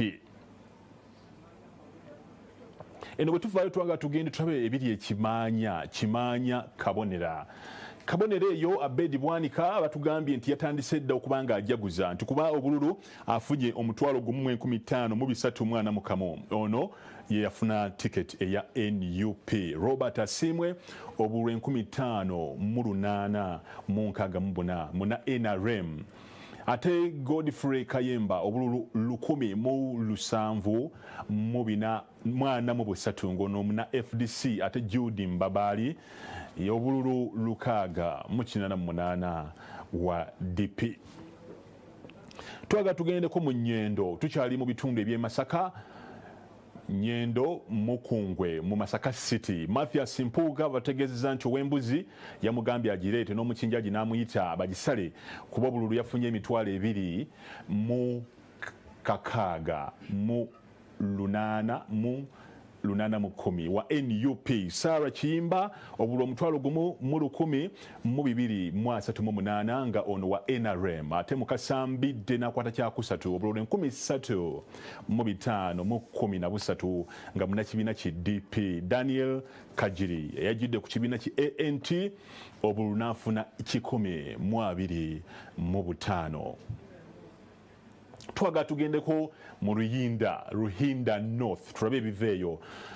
Thomas Tayebwa eruddeeyo basinga kusala nte ndowooza ow'ente naye yamugambye edda bagisale obululu omutwalo gumu mu 831 muna NRM. Moses Twimuche obululu 2,297 ngono wa independent. Ate muna FDC Nelson Nkwene nafuna obululu 545. Eno bwe tuvaayo ne tugendako mu bitundu eby'entuŋŋamo abakyala ebyo be bano newankubadde ng'okulangirira bategeezezza nti Katonda awangudde. Jovelyn Kamateneti erinnya teriganye. Jovelyn Kamateneti eryo ono akyala ebya banne n'obululu emitwalo 21 mu 674 muna NRM. Amuddiridde obululu buli 525 bwokka ye Deborah Namara muna FDC. Ate Sayun Kranma owa ANT obululu 407. Ebyo nno tebanaba kubanga balangira eruddeeyo naye ng'obubonero bwonna bulaga nti Jovelyn ate yagenda mu palamenti. Ketugendeko ebirangiriddwa mu butongo ebirangiriddwa ku mukyala owa Bukomansimbi. Eno twalaga nti muna NUP Veronica Nanyondo yawangudde n'obululu emitwalo 2,859. Ate mu kyokubiri abadde wa NRM Minister Florence Nachiwala Kingi obululu omutwalo gumu mu 635. Ebyo bye biri e Bukomansimbi ku mubaka omukyala oweruddeeyo. Twagala okwongera okujjukiza nti tuyina abasase mu bitundu ebyenjawulo. Emukono tuyinayo Nakato yatambudde mu bitundu bingi Mukono ne district eziriranyeewo oba n'ebitundu ebiriranyeewo okulaba nga amanya ebifa erudde ye Luweero twakulaze Kamoga naye akyatalaga district 3 Nakasongola Nakaseke ne Luweero okwongera okufefeta okumanya ebigenda mu maaso mu kitundu ekyo. Tuyina Solomon Kaweesa naye gyali nnyo e Masaka nga buli kigenda mu maaso mu bitundu ebyo agenda kubanga akikutuusaako naye twongera okujjukiza nti bino byonna byolaba ebirangirirwa oba ebirangiriddwa ebimu weewaawo byamaze okakasibwa nga abatwala okulonda oba bakulira okulonda mu districts ez'enjawulo bamaze dde okuba nga babirangira mu butongole weewaawo ebirala tebinabeera bitongole nga bikyali byambu oba oliawo ebirala abasasi baffe bagezezaako okukola omugatte okumanya nga bwe biri naye nga tebinabeera bya butongole. Wano mu Kampala ekyambogo we wali National Tally Center we wali okugatta obululu obwawamu ku mukulembeze w'eggwanga era nga nandyagadde okwongera okujjukiza nti omulamuzi Byabakama era nga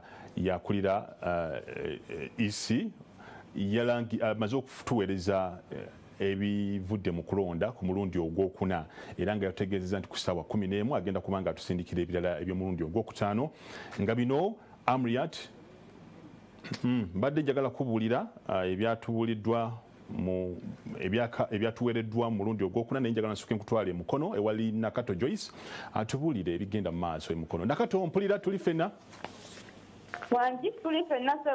tubuulire ebigenda mu maaso erudde ye Mukono gy'oli okubala obululu kutuuseewa ani akyaleebya ani akyali emabega ani atandise okujaguza na biki ebitannaba kubanga birangirirwa.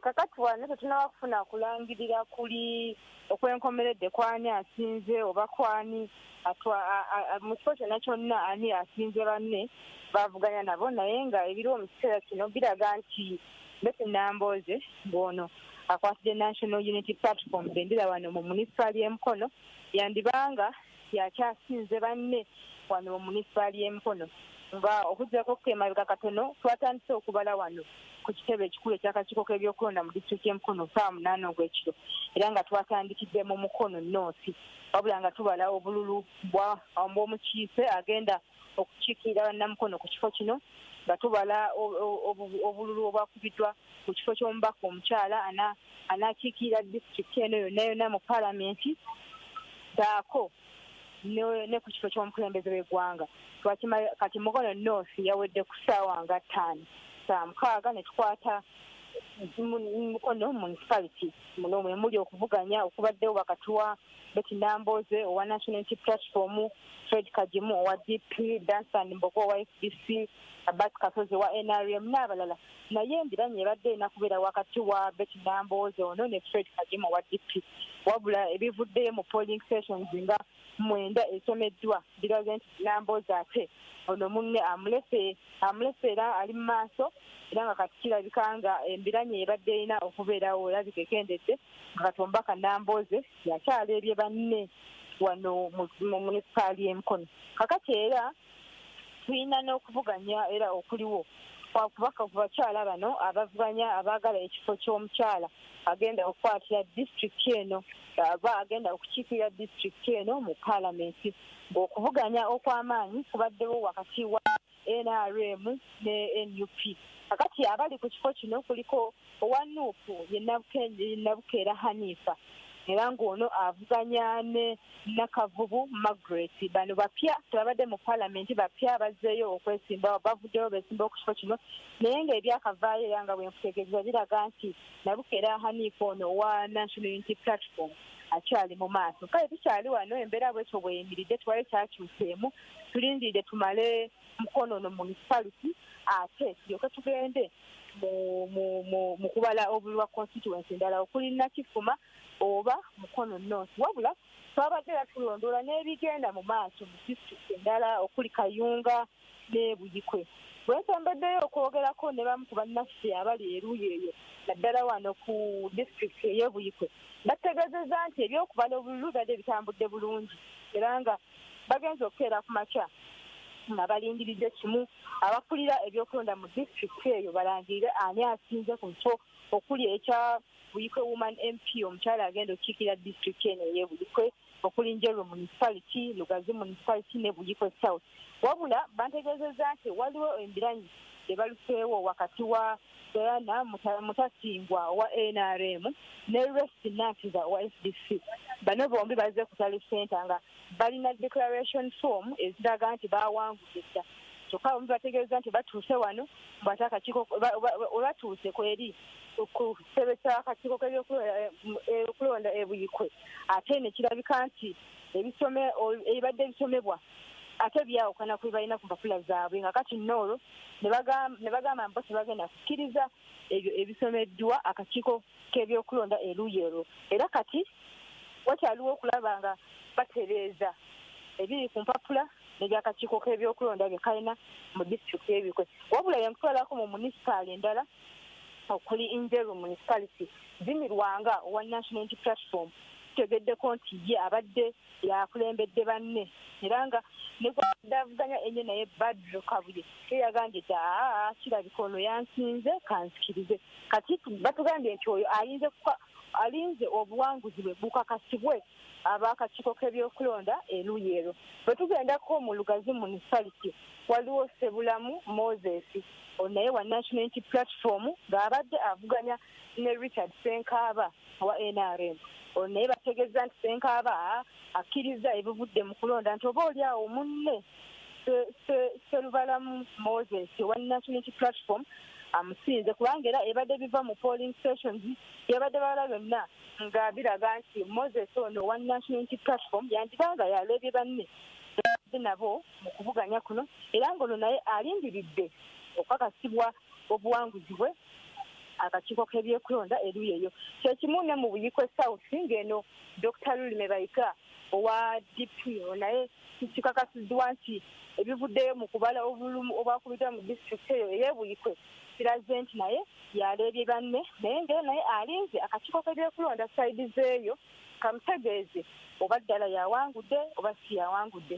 Bwe badda ku kifo eky'omukulembeze w'eggwanga Robert Kyagulanyi wa NUP naye yabadde yakyakulembeddemu banne eruuyi erwo naye ng'era kisigalidde eri akakiiko kano ak'ebyokulonda e Buyikwe okukakasa kino.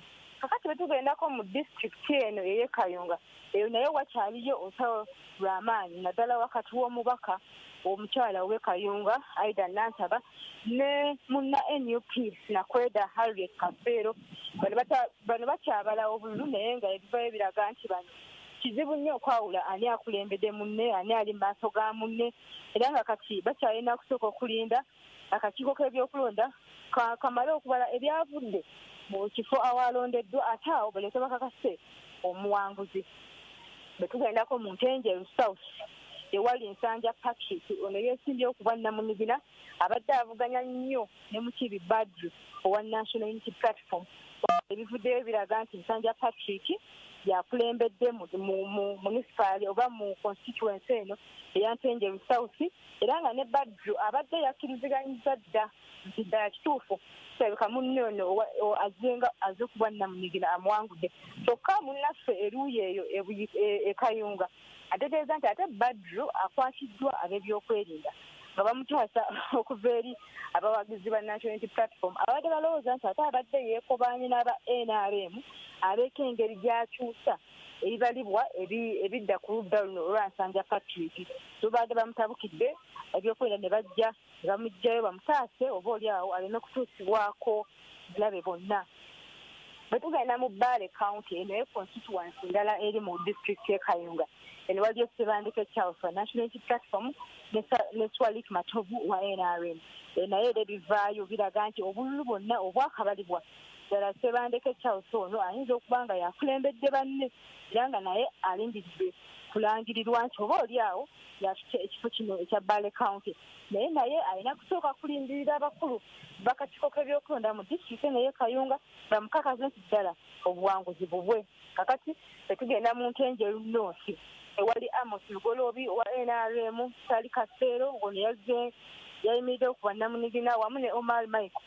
Bano babiri Omar Michael ne Sali Kafeero bakkiriza nti ddala munnaabwe ono Amos Lugoloobi wa NRM abasinze balinyogerako ne munnaffe Ebireye Kayunga n'antegeeza nti Amos Lugoloobi abadde mugonvugonvumu yasobodde kwetaba nnyo mu kampeyini era n'okutambulatambula ejjo yabadde taka nnyo mu field nga akunga obuwagizi naye munnange wadde yabadde mugonvugonvumu abalonzi Kayege bakazeewo okwesiga ne bamuwa obululu era naye wadde kirabika nga yakulembedde agenda kusigala kulindirira ekinaava bakulu eyo mu Kayunga district abakakiiko k'ebyokulonda bamubuulire oba ddala analonda oba talonde.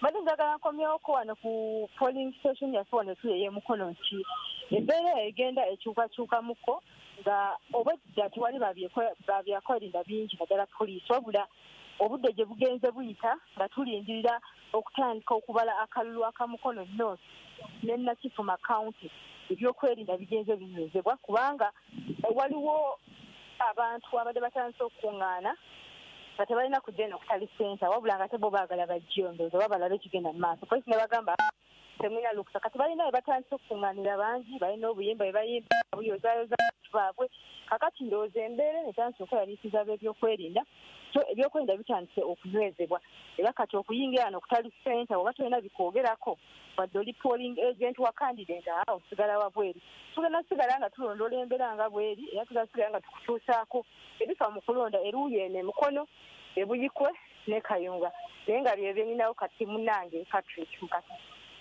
Nnyo Joyce Nakato ali mu bitundu oba atalaga ebitundu okuli ekyebuyikwe ekyemukono ne Kayunga district ez'essatu abenga kutuusaako ebigenda mu maaso eruddeeyo era tujja kubanga tubifuna. Kakati twakubuulidde kubamu ku bakiise abakyaleebya bannaabwe mu kitundu kino eky'e Kampala. Twayogeddeko nabo era twagala olabe biki bye baayogedde n'essanyu lye baalaze newankubadde nga babadde tebana bakubanga balangirirwa mu butongole. DR forms, declaration of results forms, zonna tuzifunye era nga ziraga nti sobodde okuwangula ku buli polling station. Ekyo saagala kitwala lightly, njagala okusooka okwebaza Katonda. Nze ndi musajja mukkiriza era bulijjo nsaba ngamba Katonda nkwatireku ku nsonga eno kubanga nze nga nze obusobozi sibulina, so Katonda ambaddemu famire ab'emikwano n'abatuuze b'omunaka West mwattu baagenda ne banjagala ne bansembeza bagamba ono omwana ono basinga kumpita mwana nga bagamba nti kakati omanyi bw'ozaala omwana naakula ng'omutuma nti kakati Joero genda wali kaduuka Joero genda ku mugga bwe bityo, so ne bagamba ono omuvubuka katumutume. So ndi musanyufu nti bantaddemu obwesige waawo tulinze okulayira okulangirira ku akakiiko k'ebyokulonda naye DR forms zonna tuzirina, so kati tulina kuyita mu formalities ensonga nayo egguke. Kubeera nti nkulembedde tekina bwe kikwataganirako ko ne Mukasa Aloysius naye ekyo kyoleka eddoboozi ly'Abannalubaga South nti balina embeera gye babadde balabye nti beenyiyiddwa nga baagala okulaba enkyukakyuka ebadde bibasuubizibwa ebbanga ddene okumala emyaka gyonna abakulembeze badde beesiga ng'olaba nga babayiwayo. So eno ensonga ekwatagana ku Bannalubaga South okubeera nti essuubi lyabwe mu muntu gwe bayinza okwesiga okuggusa ensonga zaabwe mu lukiiko olukulu olw'eggwanga n'okubeera nti bayambibwa mu nsonga zaabwe baagadde okuziyisa mu Mukasa Aloysius. Naye nga nze ndi lutindo mu kubeera nti mbazzaamu essuubi ate n'okubaweereza Bannalubaga South. Campaign zino tezibadde nnyangu engeri gye tubadde tuli bangi mu kalulu naye ate bwe kijjanga bwe kiri kuba kati ekyo byonna obubonero bulaga kuba empapula zonna zina zi DR forms ziraga mu buli zone oba mu buli parish polling station yonna tewali muntu yenna akoze eki ansinze naye nga eryo eddoboozi ly'Abannalubaga South n'okubeera nti basazeewo libadde eddoboozi lyabwe. Okwebaza Katonda nti yampadde obuwanguzi buno akalulu badde bagezaako okukabba era ogenda mu bifo nga amagye baleesa amagye kumpi omutwalo mulamba okulonda naye kintu kyenneewunyisiza nti n'abamagye bampadde kalulu newankubadde nti aliwaddewo abali ababba ne balondera mu mannya gaabo abafu n'abali transferred ne balondera mugenda mu prisons ate kiyitiridde ne batuuka n'okugobayo ba agency baffe naye ne ŋŋamba nti Katonda yalonda abakulembeze kubanga Bayibuli eyogera ku kalulu nti kateekebwawo ab'amaanyi kawule ab'amaanyi era bwe tutyo katwawudde olunaku olwaleero ngenda kulangirirwa kkirizo bagaana kubanga DR fomu zange zonna nzirina wano ate nga bannange tebafunye yadde kitundu kuba obululu bwenfunye kubanga akalulu kano mukanonya nkatambuliza ku ngombe egamba nti mbayirawo mubiri amakulu nti mbalwanirira mbabeererawo mu mbeera zonna n'okuwaayo kyonna kyonna ekisoboka obudde bwange ebirowoozo byange n'obulamu bwange okulaba nga omuntu waffe owa bulijjo sibeekawo empesa South bokka wabula ne bannayuganda bonna kubanga bitunyigira wamu. Abavubuka bangi nnyo tebalina mirimu, abavubuka bangi nnyo ebirooto byabwe gye biri neesibiramu. Ng'omukulembeze kyensanze era kye bansubiramu kusooka kubazzaamu essuubi because omuntu alina essuubi asobola okwekkiririzaamu, omuntu alina essuubi n'ekirabika ng'ekitasoboka asobola okukkiriza nti no kisoboka. Then njagala okulobingira abantu baffe okubasakira abantu ab'omu ghetto, abavubuka n'abantu bonna. Lobbying kirimu ebyo omubaka Parliament byasobola okulabika nti nakola n'ekisinga okubeera ekikulu okulwanirira abantu baabwe. Nfuuka eddoboozi lye babadde bawulira ku radio libeera eddoboozi mu lukiiko lw'eggwanga olukulu erigenda okugendayo okwogera ku nsonga ezinyigiriza omuntu wa bulijjo tebalina ababoogerera. Kye kino kye ngenda okuba nga nkola.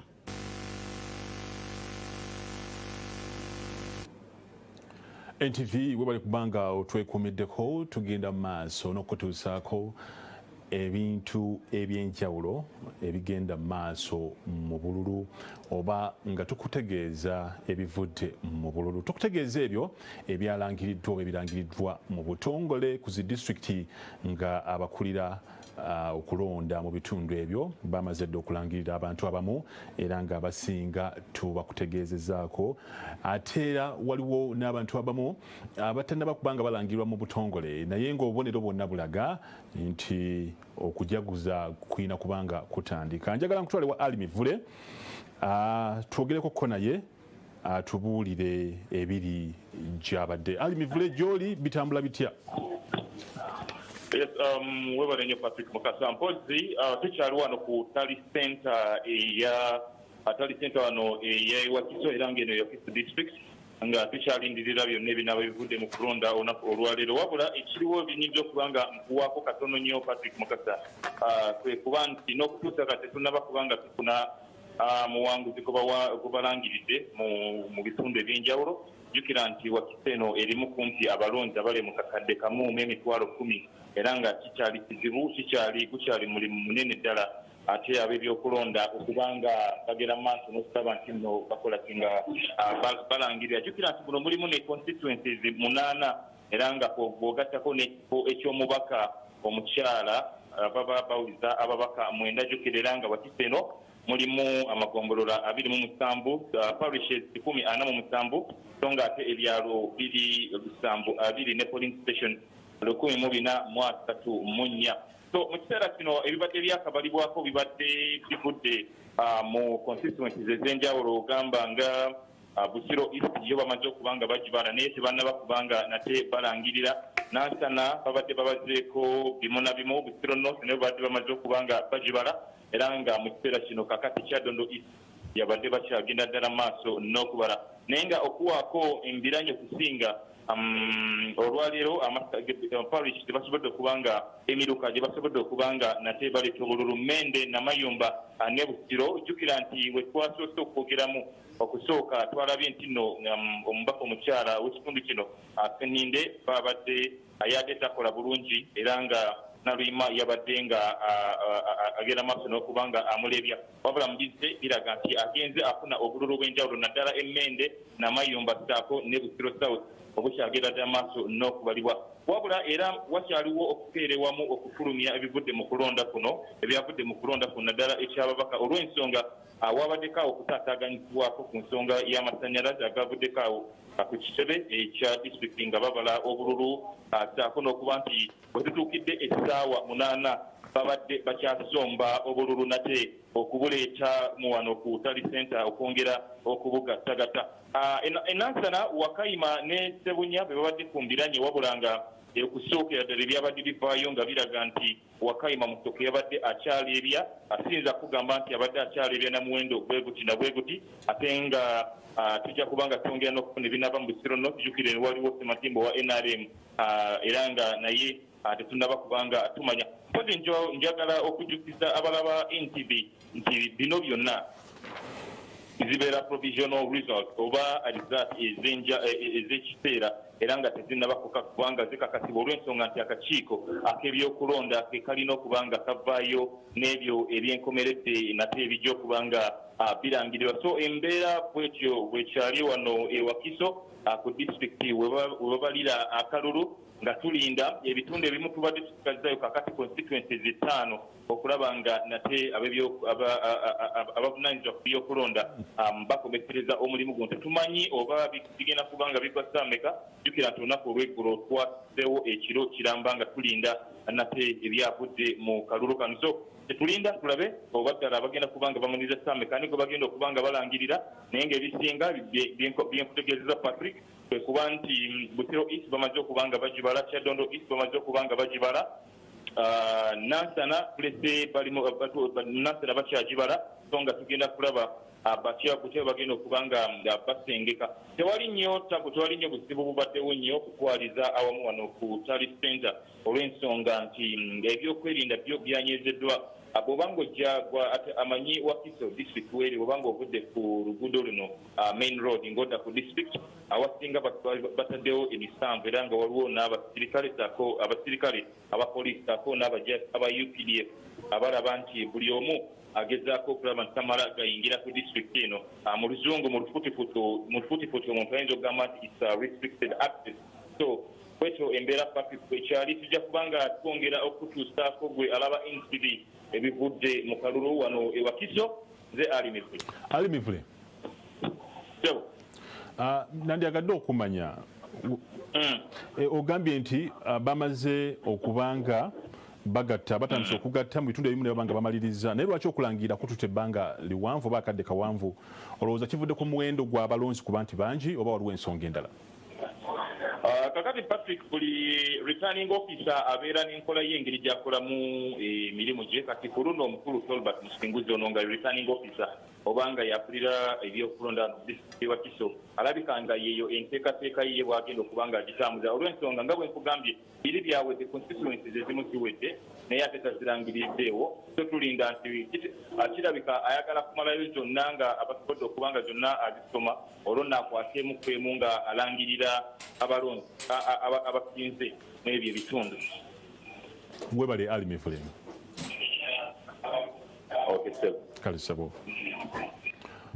Yabadde Ali Mivule nga tutegeeza ebiri mu kitundu eky'e Wakiso. Wakiso munene nnyo era kutegeezezza nti ababaka abalindirirwa okubanga balangirirwa bali ababaka 9 mu Lambirira ng'ogaseeko n'omubaka omukyala owa disitulikiti ey'e Wakiso. Kino nno kiraga ate era nga kutegeeza ne ku namba oba ku muwendo gw'abalonzi nti bali mu kakadde kalamba mu emitwalo 10. Kino nno kitegeeza nti omuwendo mungi era ng'oba oli awo oyinza okuba emu ku nsonga lwaki abantu abalala oba mu bitundu ebirala okulangirirwa kwagenze dda mu maaso naye ate wano tekunnaba kubanga tutuuka. Nyongera okujjukiza nti atwala akakyoka ebyokulonda omulamuzi Simon Byabakama yakutegeeza nti ku ssaawa 11 ajja kuba atubuulira ebirala oba ajja kuba atubuulira eby'omulundi ogwokutaano. Ajja kuba aleeta ebivudde mu kubala obululu bw'omukulembeze w'eggwanga ng'aleeta eby'omulundi ogwokutaano. Jjukira okuva mu kiro babadde baleeta ku ssaawa 3 baleeseeyo bagenze baleeta era nga ne we tujjidde wano ku mpewo ku ssaawa 8 babadde bakatuwa eby'omulundi ogwokuna. Mpozi nga njagala okujjukizaako katono nnyo ku byabadde mu gw'omulundi ogwokuna kuba ssaawa 11 teziri wala nga tulindirira okuleeta ebivudde mu kulonda omukulembeze w'eggwanga eby'omulundi ogwokutaano. Ate kansooke nkuzeeyo katono nnyo mu by'omulamuzi Byabakama byatubuulidde mu mulundi ogwokuna ng'aleeta ebivudde mu kulonda. Yatubuulidde nti Amuriat yabadde alina ebitundu 3 n'obutundutundu 4 n'obutundutundu 46 nga buno bwe bululu emitwalo 11 mu 830. Era yategeeza nti Kabuleta yabadde n'obutundutundu 58. Bwe ngamba obutundutundu mba ntegeeza 0 point. Obutundutundu 58 nga bwe bululu omutwalo gumu mu 9,858. Nansi nga mukyala eka ali mu lwokaano luno yabadde n'obululu oba akyayina obululu omutwalo gumu mu 6,915 nga bwe butundutundu 5. Katumba Katumba John Katumba obululu omutwalo gumu mu 2025 nga buno bwe butundu 36. Kyagulanyi Ssentamu obululu bubadde bukyali emitwalo 94 mu 168 nga bino bye bitundu 27 n'obutundutundu 5. Nobert Mao munadipi obululu bwe bubadde bukyali emitwalo 25,518 nga buno butundutundu 75. Mayambala obululu buli kakaaga mu 929 nga buno butundutundu 20. Mugisha Muntu obululu emitwalo 20,395 nga buno butundutundu 69. Mwesije obululu buli omutwalo gumu mu 4 butundutundu butundutundu 3. Tumukunde obululu buli emitwalo 2,229 nga bwe butundutundu 59 ate nga Yoweri Kaguta Museveni obululu buli obukadde 2,221 mu 9,418 nga bino biri ebitundu 65.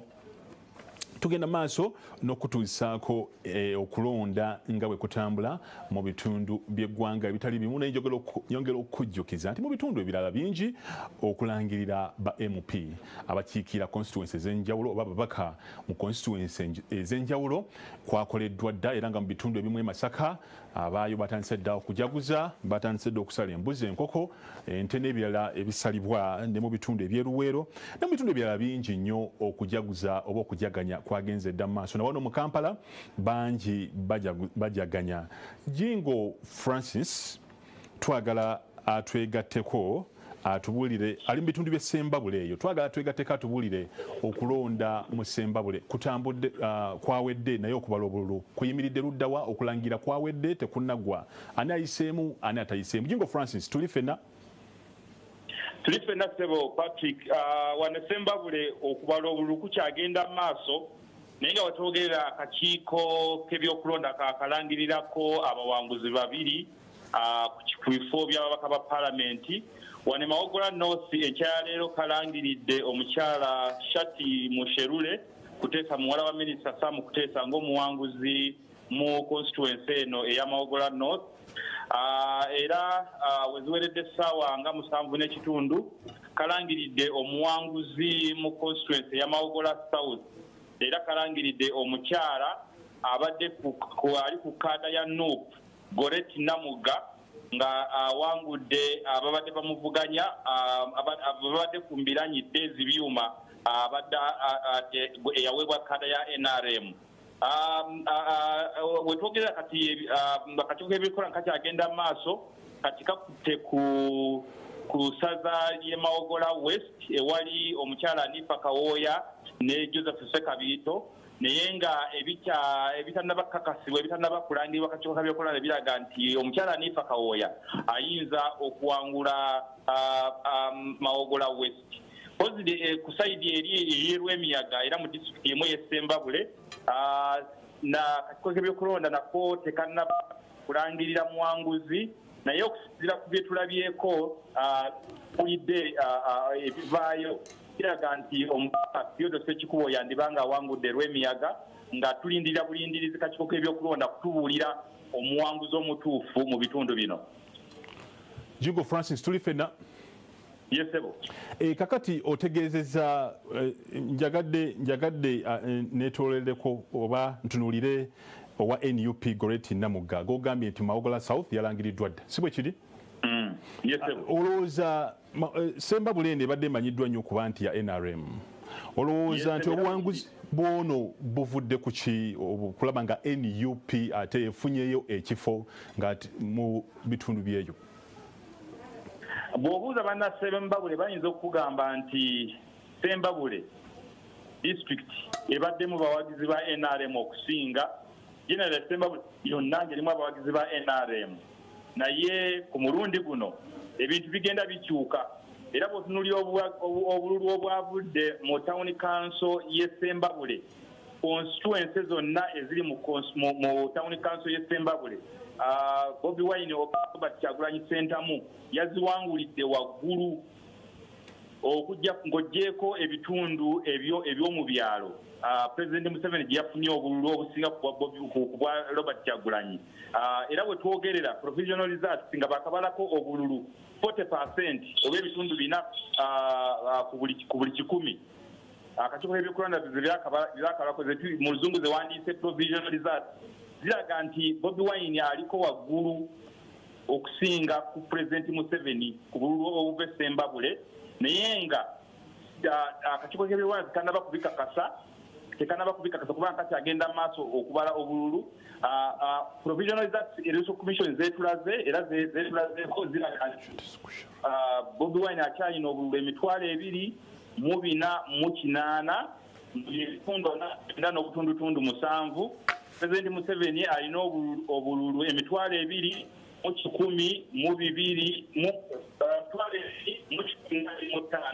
nga bye bitundu 48 n'obutundutundu 9 naye ng'ate bino results zino zivudde mu Mawogola North ne mu Mawogola South. Tukyalinayo eza Lwemiyaga, wakyaliyo n'eza Mawogola West. Kati ebinaava mu bitundu ebyo bijja tulaga kwaba abeesimbyewo ku bwa president ani agenda okuwangula Ssembabule.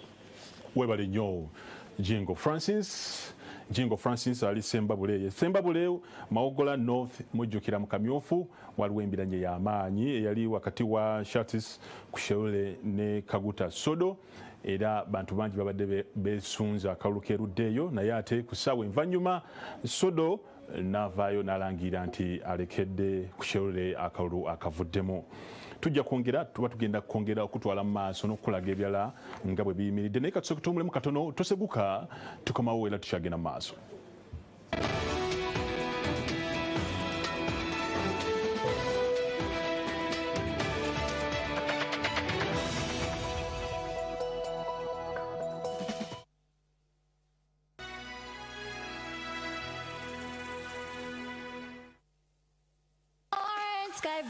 Everything brand new with Orange Sky View. Orange Sky View, the sky is the limit. Everything brand new with Orange Sky View will cool you down under the hot sun. Everything brand new with Orange Sky View. And when you're feeling blue, refresh yourself. Quench your thirst if you're craving for the best. Sky View is your taste. Refresh yourself with a cool, fantabulous Sky View. Sky View, go extreme. Sky View Orange is a product of the Reham family.